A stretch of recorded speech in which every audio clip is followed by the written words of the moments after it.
పడవు, జనాలు ఆదరించరు, డెవలప్మెంట్ మాత్రమే చూస్తారు అనేది దీన్ని బట్టి అర్థమైంది. ఒకసారి విశాఖ జిల్లాలో అరకు పాడేరులో మాత్రమే వైఎస్ఆర్ కాంగ్రెస్ పార్టీ లీడ్ ఉంది, అది కూడా ట్రైబ్స్ ప్రభావం ఉంది. ఆ 2 స్థానాల్లో తప్ప మిగిలిన 13 స్థానాల్లో టీడీపీ కూటమి లీడ్లో ఉంది. అట్లాగే వైజాగ్లో ఋషికొండది ఒక ప్రత్యేక స్థానం. నాగరాజు మీకు బాగా ఐడియా ఉంది. ఋషికొండని తవ్వటం అనేది వైసీపీకి నిజానికి శాపమైంది. ఋషికొండ జోలికి వెళ్ళొద్దు అని చాలా మంది చెప్పారు. ఋషికొండ అనేది విశాఖ ప్రజలకు ఒక సెంటిమెంట్.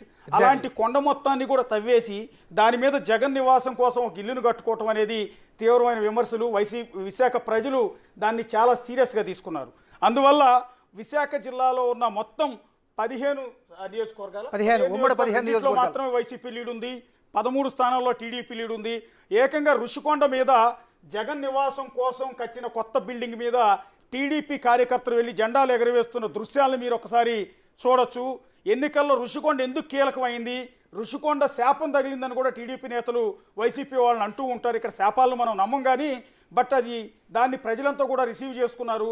ఆ ఋషికొండను తవ్వివేయటం అనేది చాలా సీరియస్గా తీసుకున్నారు. 13 స్థానాల్లో విశాఖ జిల్లాలో టీడీపీ కూటమికి కట్టబెడుతున్నారు. నాగరాజు రైట్. అశోక్ మీరు చెప్పింది కరెక్ట్. 2019లో ఎగ్జాక్ట్గా అక్కడ 11 స్థానాల వరకు వైసీపీ గెలిచింది, కేవలం 4 స్థానాల్లో తెలుగుదేశం పార్టీ అప్పుడు విజయం సాధించింది. ఇప్పుడు పూర్తిగా రివర్స్ అయింది.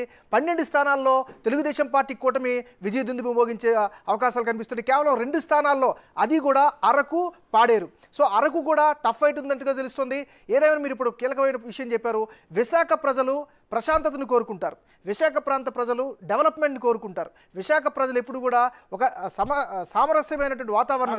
మీరు ఒకసారి విశాఖ ప్రజలు చాలా శాంత స్వభావాలు. నిజంగా ఉత్తరాంధ్ర మొత్తం శ్రీకాకుళం, విజయనగరం, విశాఖపట్నం 3 జిల్లాల ప్రజలు శాంత స్వభావాలు. కోస్తా రాయలసీమతో కంపేర్ చేస్తే వాళ్ళంతా చాలా ప్రశాంతతను కోరుకుంటారు. కానీ అలాంటి విశాఖ జిల్లాలో వైసీపీ నేత విజయసాయిరెడ్డి అక్కడ ఇన్ఛార్జిగా ప్రకటించిన తర్వాత అక్కడికి వెళ్ళిన సందర్భంలో ఆయన మీద అనేక వివాదాలు, ఒకటి భూ కబ్జాలు కావచ్చు, అక్కడ ఉన్న అనేక అలిగేషన్స్ ఆయన మీద రావటం.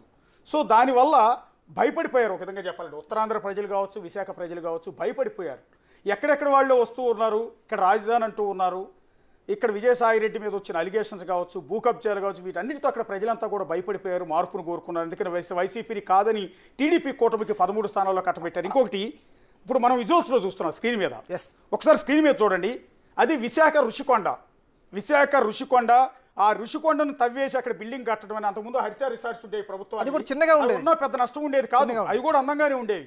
కానీ అలాంటి కొండ మొత్తాన్ని బోడుగుండు చెక్కినట్టు చెక్కేసి దాని మీద సీఎం కోసం విశాఖ రాజధానిగా మార్చిన తర్వాత సీఎం నివాసం ఉండటానికి, అది కూడా సీ వ్యూ అంటే సముద్రం ఎదురుగా కనిపించేలా ఋషికొండ మీద ఆయన ఒక పెద్ద రాజభవనాన్ని కట్టుకున్నారు. ఒక విధంగా చెప్పాలంటే ఒక పెద్ద ప్యాలెస్ని కట్టారు.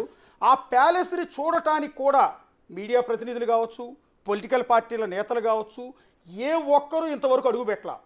ఈ రోజు వరకు ఎవ్వరు అడుగుపెట్టలా. కానీ కొద్దిసేపటి క్రితం ఎప్పుడైతే తెలుగుదేశం పార్టీ విజయం దిశగా దూసుకుపోతుందో అధికారులు అలౌ చేశారు.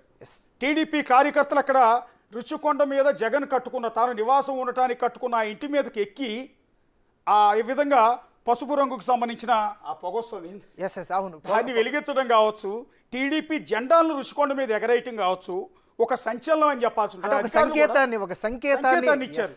అధికారులు టర్న్ అయిపోయారు. అక్కడ ఉన్న పోలీసులు, ఈవెన్ పవన్ కళ్యాణ్ ఒకసారి ఈ ఋషికొండ ఆక్రమణలకు సంబంధించి ఋషికొండ పైన బిల్డింగ్లు కట్టడానికి వ్యతిరేకంగా అక్కడికి వెళ్లే ప్రయత్నం చేస్తే అడ్డుకున్నారు, వెనక పంపించేశారు. ఆ తర్వాత టీడీపీ నేతలు అనేక మంది ఋషికొండ దగ్గరికి వెళ్లే ప్రయత్నం చేశారు, వాళ్ళనే అడ్డుకున్నారు. మీడియా ప్రతినిధులను అయితే ఇంతవరకు దరిదాపుల్లో కూడా అడుగుపెట్టలా. కానీ ఫస్ట్ టైం ఎప్పుడైతే తెలుగుదేశం పార్టీ గెలుస్తోందని తెలిసిందో టీడీపీ కార్యకర్తలు ఉత్సాహంగా అక్కడికి వెళ్ళారు, అధికారులు కూడా లోపలికి పంపించేశారు. ఇప్పుడు అదే జగన్ నివాసంగా భావించిన వైజాగ్ రాజధానిగా మారిన తర్వాత జగన్ నివాసం ఉండటానికి ముచ్చటపడి మరీ కట్టించుకున్న ఆ ఋషికొండ మీద ఉన్న భవనం పైకెక్కి టీడీపీ జెండాలను ఎగరవేస్తున్న దృశ్యాల్ని మనం ఇక్కడ ఒకసారి చూడొచ్చు. రైట్. ఇక ఆరా మస్తాన్కి సంబంధించినటువంటి ఒక అప్డేట్ చూద్దాం.